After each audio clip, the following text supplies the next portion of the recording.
करें, हम दावत इस्लामी को पेश करें।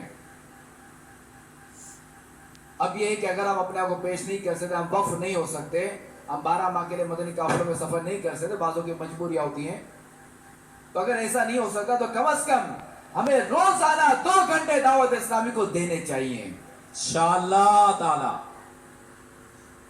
এ আশিকানে রাসূল দেখুন হুজুর কেমন আলহামদুলিল্লাহ জাওয়াজাল আমাদেরকে মহব্বতের সাথে নেকির দাওয়াত দেওয়ার জন্য, দাওয়াত ইসলামের দ্বীনি কাজের সাথে সম্পৃক্ত হওয়ার জন্য আমাদেরকে বলছেন।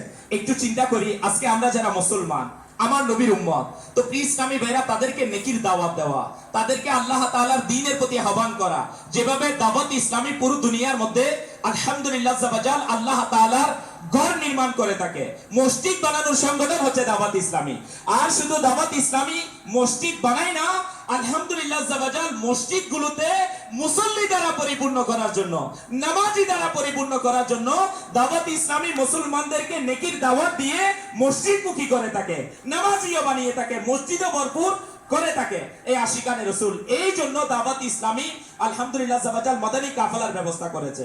12 মাসের মাদানী কাফেলা, 1 মাসের মাদানী কাফেলা, আলহামদুলিল্লাহ 12 দিনের 3 দিনের মাদানী কাফেলার মাধ্যমে ইসলামী ভাইরা গ্রামে গ্রামে, মহল্লায় মহল্লায়, এলাকায় এলাকায় গিয়ে আল্লাহ তাআলার প্রিয় মাহবুবের উম্মতকে নামাজি বানানোর জন্য দাওয়াত দিয়ে মসজিদমুখী বানিয়ে দেয়, মসজিদে নামাজ প্রশিক্ষণের ব্যবস্থা করে। এই আশিকানে রাসূল এই জন্য হুজুর বলছে, আমরা যারা 12 মাসের মাদানী কাফেলায় যেতে নাও পারি, ইসলামী ভাইরা কমপক্ষে ডেইলি 2 ঘন্টা দাওয়াত ইসলামের সাথে সঙ্গ দিয়ে সম্পৃক্ত হয়ে আমার নবীর উম্মতের সংশোধনের এই কাজের মধ্যে যেন আমরা লেগে যেতে পারি।